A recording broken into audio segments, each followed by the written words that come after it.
1. Hopdan se abrió paso a través de la nieve, que caía en silencio sobre Prince Street, en el Soho de Nueva York. Eran las 7 de la tarde, las tiendas acababan de cerrar y el habitual bullicio inherente a la vida comercial estaba a punto de cesar hasta el día siguiente. Llevaba viviendo allí 2 años, y le gustaba. El barrio estaba muy en boga y le parecía más acogedor que el norte de Manhattan. El Soho estaba lleno de gente joven y siempre había algo que ver y alguien con quien hablar. Las calles bullían de actividad a cualquiera que fuera la hora en que salía del loft que le servía de refugio. En todas las tiendas lucía una brillante iluminación. Era el momento del año que menos le gustaba, la semana de diciembre anterior a Navidad. Tal como llevaba haciendo unos cuantos años, decidió ignorarlo y esperar a que pasara. Durante las 2 últimas Navidades se había dedicado a trabajar en una residencia para personas sin hogar, y antes de eso había estado en la India, donde aquellas fiestas no se celebraban. Después de haber vivido allí, el regreso a Estados Unidos le sentó como un jarro de agua fría. En comparación, todo parecía superficial y orientado al consumo. La temporada que había pasado en la India le había cambiado la vida, y probablemente se la había salvado. Se había marchado sin pensarlo 2 veces, empujada por las circunstancias, y había pasado fuera más de 6 meses. Le costó muchísimo retomar la vida en Estados Unidos. Se mudó de Boston a Nueva York, y todo lo que poseía estaba guardado en un almacén. En realidad, daba igual dónde viviera, era fotógrafa y el trabajo la acompañaba a cualquier parte. Las fotografías que había hecho en la India y el Tíbet estaban expuestas en una prestigiosa galería del norte de Manhattan, y tenía algunas más repartidas por varios museos. La gente comparaba su obra con la de Diane Arbus. Le fascinaban las víctimas de la miseria y la desolación. La agonía que se observaba en los ojos de algunos de los protagonistas de sus retratos desgarraba el alma a quien los contemplaba, igual que le había ocurrido a ella al fotografiarlos. La obra de Hope gozaba de un gran prestigio, pero en su apariencia no había nada que denotara que era famosa e importante. Se había pasado la vida entera observando, haciendo de cronista de la condición humana. Como siempre decía, para ello uno tenía que ser capaz de desaparecer, de volverse invisible, de tal modo que no interfiriera con el estado de ánimo del retratado. Las imágenes que había captado en la India y el Tíbet durante el mágico tiempo que había vivido allí así lo confirmaban. En muchos aspectos, Hopdan era una persona apenas perceptible, en otros, era formidable, y su luz y fortaleza interiores parecían invadir todo el espacio. Sonrió a una mujer con la que se cruzó mientras caminaba entre la nieve por Prince Street. Se sentía tentada de pasear largo rato por las calles nevadas, y se prometió a sí misma que a última hora de la tarde lo haría. Vivía sin horarios, no tenía que rendir cuentas a nadie. Una de las ventajas de su vida solitaria era que disponía de completa libertad para hacer lo que le venía en gana. Era todo un modelo de mujer independiente, extremadamente disciplinada con respecto a su trabajo y a la relación que establecía con los retratados.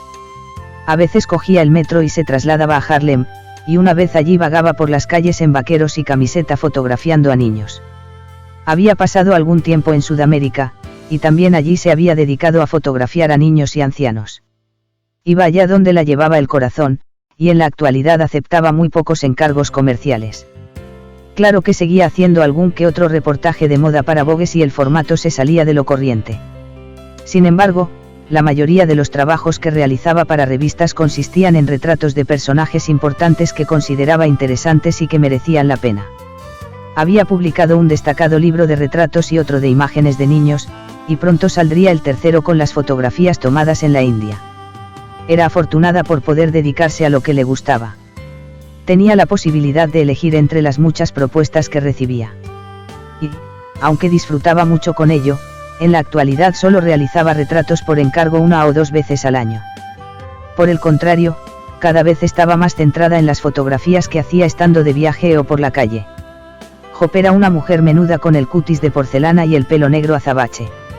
De niña su madre bromeaba diciéndole que se parecía a Blancanieves, y, en cierto modo, tenía razón, pues, aparte de su aspecto, había algo más en ella que recordaba a los personajes de los cuentos de hadas. Era de proporciones menudas y delicadas, e inusualmente ágil, lo cual le permitía acoplarse en los espacios más reducidos y ocultos y pasar desapercibida. Lo único que llamaba la atención de su persona eran sus profundos ojos violeta. Tenían un azul muy profundo, teñido del ligero tono púrpura de los más exclusivos zafiros procedentes de Birmania o Sri Lanka, y estaban llenos de la compasión que inspira el haber sido testigo de las miserias del mundo. Quienes habían visto otras veces unos ojos como esos comprendían al instante que Hope era una mujer que había sufrido, pero que lo llevaba bien, con dignidad y elegancia. En vez de sumirla en una depresión, el dolor la había elevado hasta una posición en la que estaba en paz consigo misma. No era budista, pero compartía la filosofía de que uno no debía resistirse a las cosas que le sucedían, sino fluir con ellas y permitir que la vida le llevara de una experiencia a otra. Y esa profundidad y esa sabiduría se reflejaban en su trabajo. Se trataba de aceptar la vida tal como era en lugar de empecinarse en que fuera lo que uno querría que fuese y que nunca podría ser. Estaba preparada para no aferrarse a lo que amaba, lo cual suponía la tarea más ardua de todas. Y cuanto más vivía, aprendía y estudiaba, más modesta era. En el Tíbet había conocido a un monje que la definía como una mujer espiritual, y de hecho sí que lo era, aunque no se sentía afín a ninguna religión en particular. Si en algo creía era en la vida, y la abrazaba con delicadeza. Hope era como una fuerte caña mecida por el viento, bella y flexible. Cuando llegó a la puerta principal del edificio donde vivía, la nevada era más copiosa. Llevaba la cámara de fotos colgada al hombro, y dentro de la funda también guardaba las llaves y el monedero. No solía llevar encima nada más, y tampoco solía ponerse maquillaje, a excepción del intenso rojo de labios que se aplicaba muy de vez en cuando para salir de noche y que la hacía parecerse aún más a Blancanieves. El pelo, de un negro casi endrino, solía recogérselo en una coleta, una trenza o un moño, y cuando se lo soltaba le llegaba a la cintura. Sus gráciles movimientos le conferían apariencia de jovencita y tenía el rostro prácticamente desprovisto de arrugas. Su trayectoria profesional revelaba que tenía 44 años, pero resultaba difícil acertar su edad y no era nada raro que la consideraran mucho más joven. Podría decirse que era intemporal, igual que sus fotografías y quienes aparecían en ellas. Al mirarla entraban ganas de contemplarla durante largo rato. No era frecuente verla con prendas de color.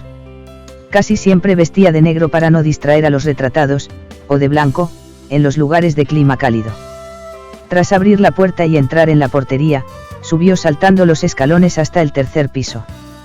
Tenía frío, y se alegró de haber llegado a casa.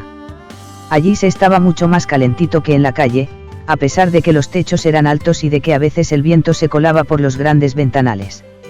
Encendió la luz y, como siempre, contempló con placer el austero interior. El suelo era de cemento pintado de negro, los sofás blancos y las sillas de aspecto tentador tenían la tapicería de lana de un suave color marfil, y no había ningún objeto que resultara disonante. La decoración era tan simple que recordaba al estilo zen. Y las paredes estaban cubiertas de enormes fotografías enmarcadas en blanco y negro que eran sus favoritas de entre todas las que componían su obra. En la pared más larga había una magnífica serie que representaba a una bailarina en movimiento. La chica que aparecía en ellas era una airosa adolescente rubia de belleza excepcional. Se trataba de una serie destacada, y formaba parte de la colección privada de Hope. Las otras paredes estaban llenas de retratos de niños, y también había varios de monjes del ashram donde había vivido en la India y de 2 jefes de estado de dimensiones descomunales. Su loft era como una galería donde se exponía su trabajo. Y en una larga mesa lacada de blanco, sobre bandejas con el fondo mullido, se alineaban todas sus cámaras con una precisión milimétrica. Cuando recibía encargos puntuales contrataba a ayudantes freelance, aunque la mayoría de las veces prefería hacer ella misma el trabajo. Los ayudantes le resultaban útiles, pero su presencia la distraía demasiado. Su cámara favorita era una Leica que poseía desde hacía años. En el estudio también utilizaba una Hasselblad y una Mamilla, pero seguía decantándose con mucho por la más antigua. Había empezado a hacer fotografías a los 9 años. A los 17 ingresó en Brown, donde cursó la carrera de esa especialidad, y a los 21 se licenció con matrícula de honor tras presentar un impresionante proyecto de final de carrera realizado en Oriente Medio. Se casó poco después de obtener la titulación y trabajó un año como fotógrafa comercial antes de tomarse un descanso de 12 años, durante los que solo aceptó algún que otro encargo muy excepcional. Hacía 10 años que había retomado la actividad profesional, y había sido en esa última década cuando se había hecho un nombre a escala mundial y su popularidad había ido en aumento. Saltó a la fama a los 38 años, cuando su obra se expuso en el MoMA de Nueva York. Había sido uno de los momentos más importantes de su vida. Job prendió unas cuantas velas que distribuyó por el loft y bajó la intensidad de la luz eléctrica. Siempre la apaciguaba volver a casa y encontrarse en ese espacio. Dormía en una cama individual situada en un pequeño altillo al que se accedía por una escalera de mano, y antes de quedarse dormida le encantaba mirar abajo y tener la sensación de que estaba volando. El loft era muy distinto de los otros pisos o casas en los que había vivido, y también eso le encantaba. Siempre había temido los cambios, y precisamente por eso este lo había recibido tan bien. Afrontar lo que más miedo le daba hacía, en cierto modo, que se sintiera poderosa. Sus némesis particulares eran la pérdida y el cambio, pero en lugar de rehuirlos había aprendido a aceptarlos con dignidad y entereza. Al fondo del loft había una pequeña cocina con la encimera de granito negro. Job sabía que tenía que comer, así que al final fue hasta allí y calentó un bote de sopa. La mayoría de las veces le daba demasiada pereza cocinar y se alimentaba a base de sopas, ensaladas y huevos. En las ocasiones poco frecuentes en que le apetecía comer bien, iba sola a un restaurante sencillo y comía rápido para acabar cuanto antes. Nunca se le había dado bien cocinar, y no lo disimulaba. Siempre lo había considerado una pérdida de tiempo, había muchísimas cosas que le parecían más interesantes. En el pasado, lo que más le llenaba era su familia, ahora, su trabajo. Durante los últimos 3 años se había centrado exclusivamente en su vida profesional. Había puesto toda el alma en su obra, y el esfuerzo había dado fruto.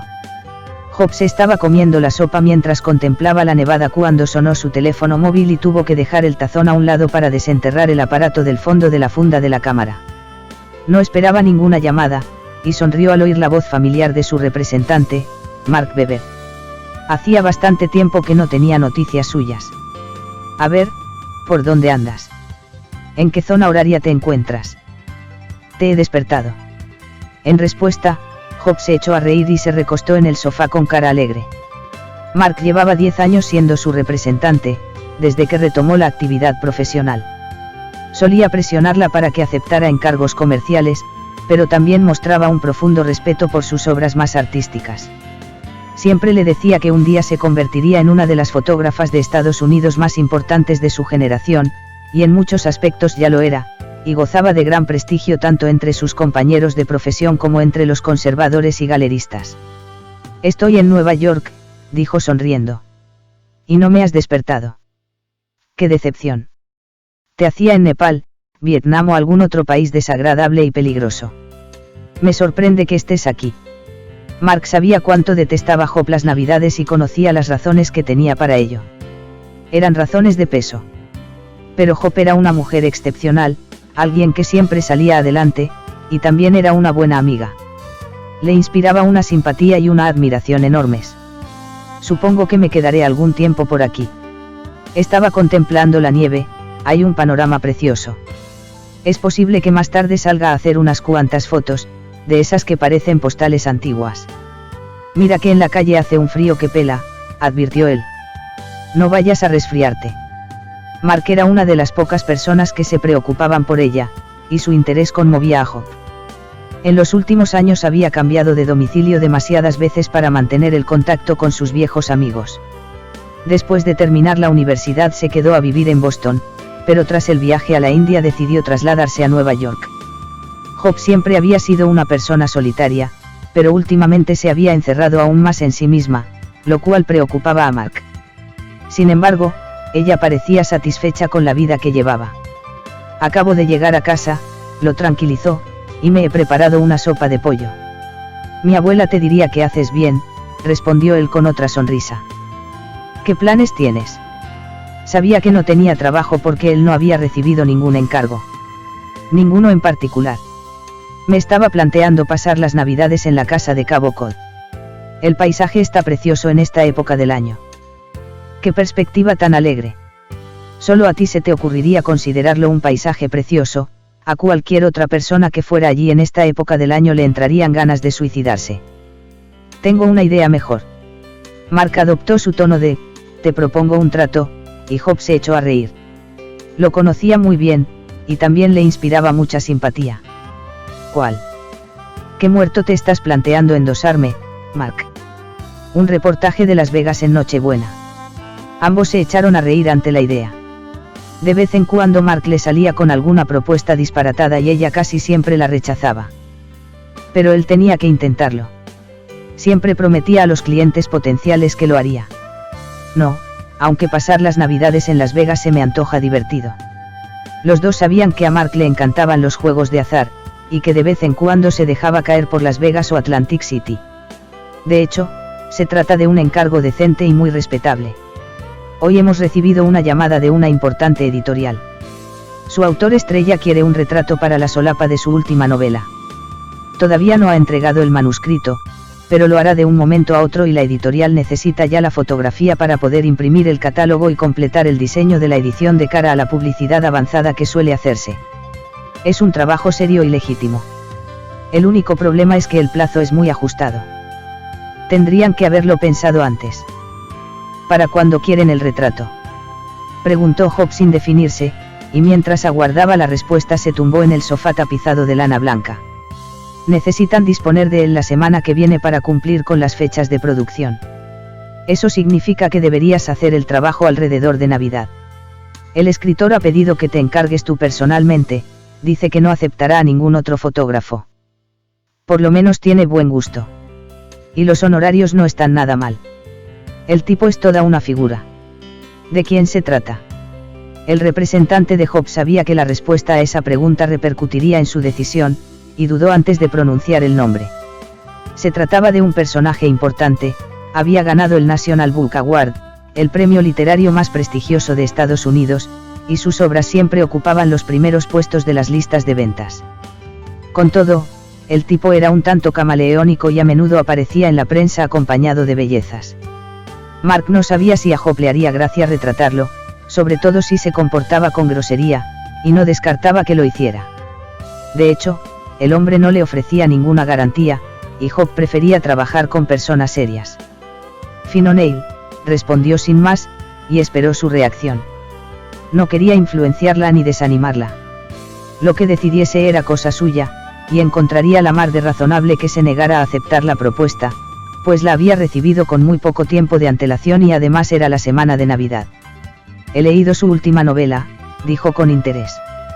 Es espeluznante, pero el hombre ha hecho un trabajo digno de mención. Se sentía intrigada. Es muy inteligente. ¿Lo conoces personalmente?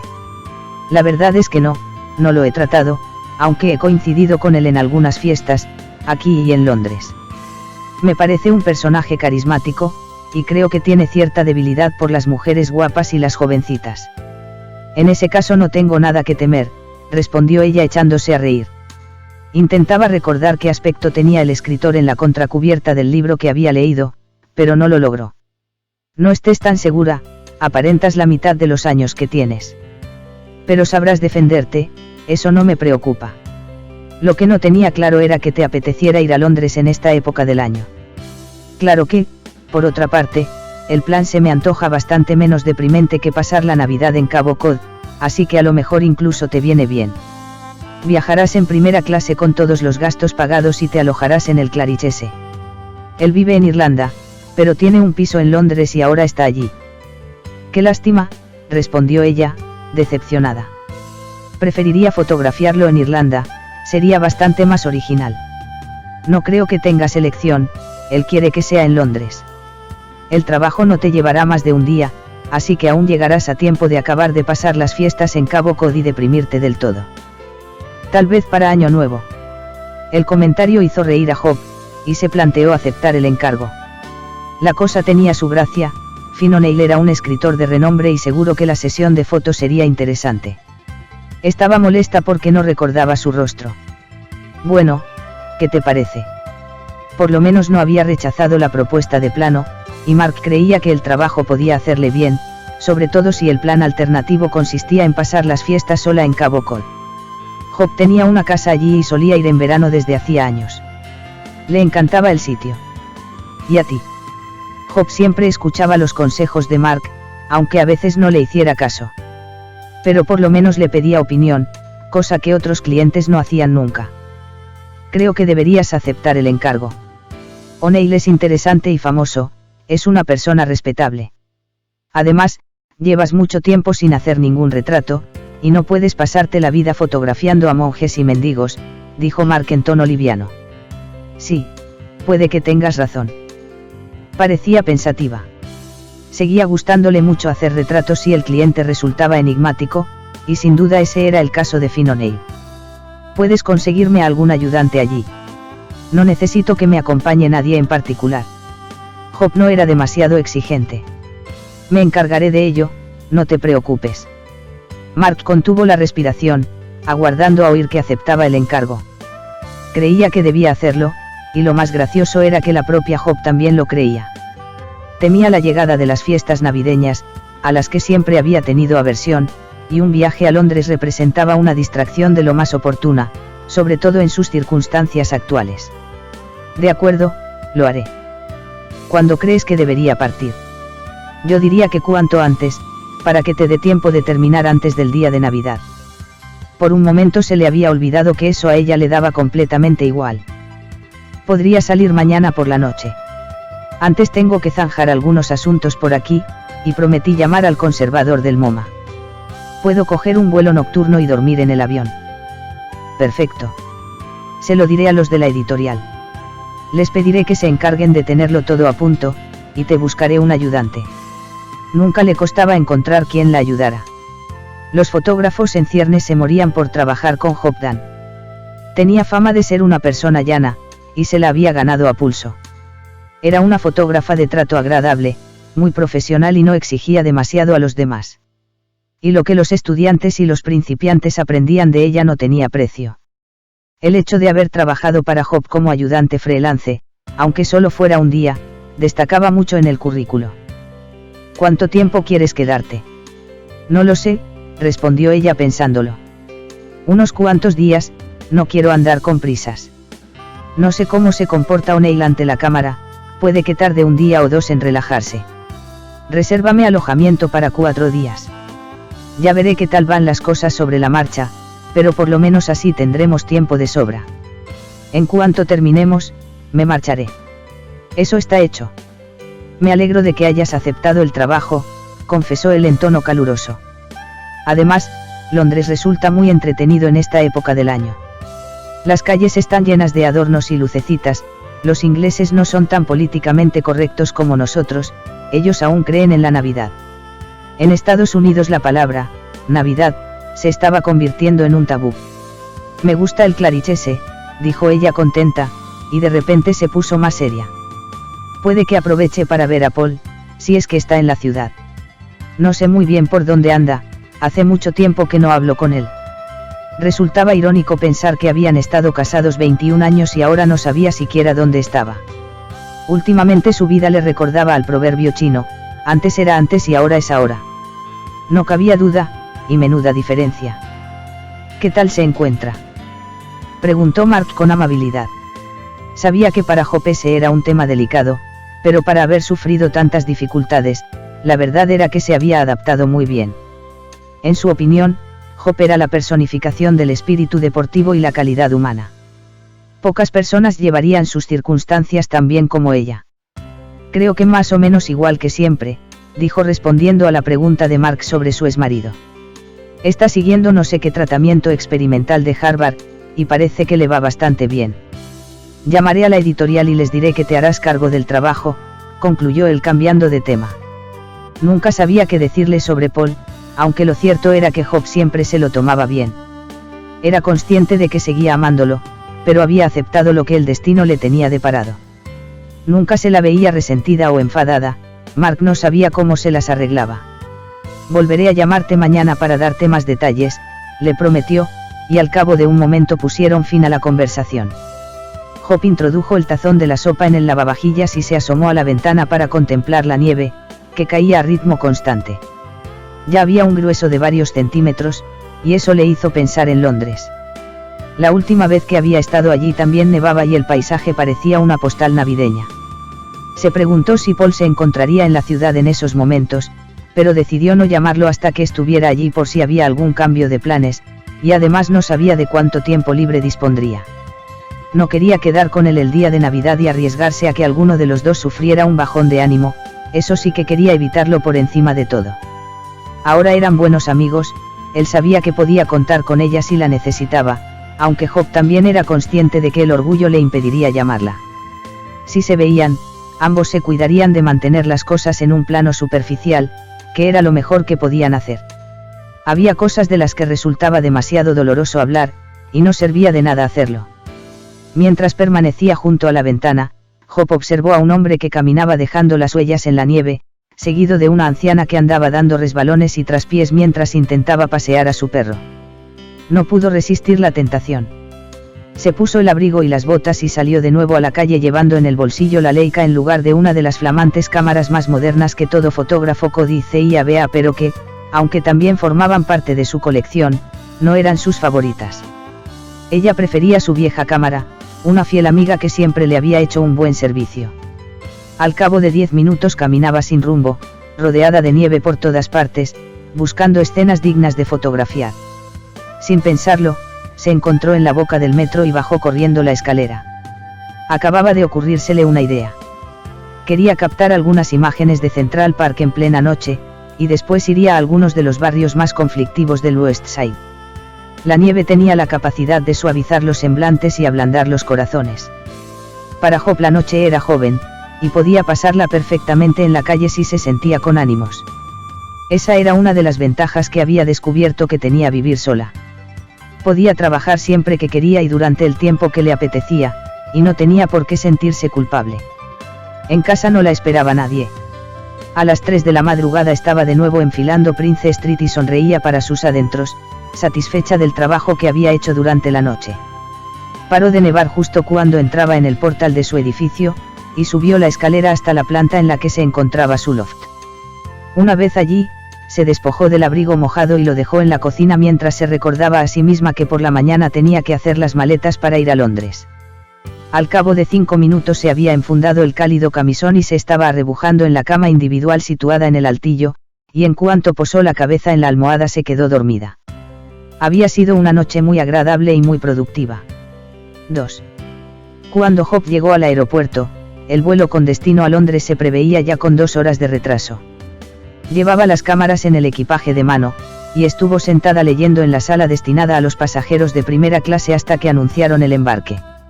Había empezado otra novela de Finn O'Neill y quería leerla durante el viaje. De nuevo estaba nevando, y cuando los pasajeros ya habían entrado en el avión tuvieron que retirar el hielo acumulado en el aparato. En total, tardaron casi 4 horas más de lo previsto en despegar, después de haberse pasado 2 de espera a bordo. A Job no le importaba demasiado, siempre dormía durante los viajes largos. Pidió a la azafata que no le sirviera la comida y le dijo a qué hora quería que la despertara, exactamente 40 minutos antes de aterrizar en Heathrow.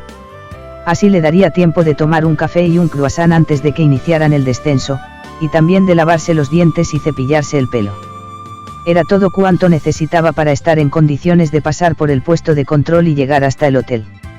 Como siempre, Job durmió profundamente durante el vuelo, y luego se alegró de comprobar que aterrizaban sin dificultades a pesar de la niebla matutina. Al final el retraso jugó a su favor y dio margen para que el cielo invernal se despejara. Tal como estaba previsto, el coche del Hotel Claridge's la estaba esperando cuando cruzó la aduana con la bolsa que contenía las cámaras. Ya había alquilado todo el material que necesitaba, se lo entregarían esa misma tarde en el hotel. A la mañana siguiente se encontraría con el cliente en su casa. Primero quería tomarse un poco de tiempo para conocerlo, y por la tarde harían la sesión de fotos. De momento todo parecía fácil y avanzaba de acuerdo con el plan, y, puesto que había dormido bastante en el avión, cuando el vehículo entró en la ciudad estaba completamente despierta. Se sintió feliz al contemplar la habitación del hotel.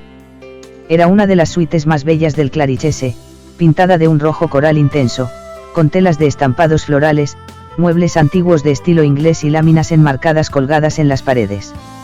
Resultaba cálida y acogedora, y en cuanto se hubo instalado se dio un baño. Pensó en llamar a Paul, pero prefirió esperar a haberse entrevistado con Finn para decidir de cuánto tiempo libre disponía. En caso necesario, podían verse el último día si Paul estaba en la ciudad. Cerró la mente a todos los pensamientos relacionados con los primeros tiempos juntos, no quería pensar en ello, así que se deslizó en la bañera y cerró los ojos. Quería salir a dar un paseo en cuanto se hubiera vestido y comido un poco. Para cuando terminó con el baño, en Londres ya eran las 2 de la tarde.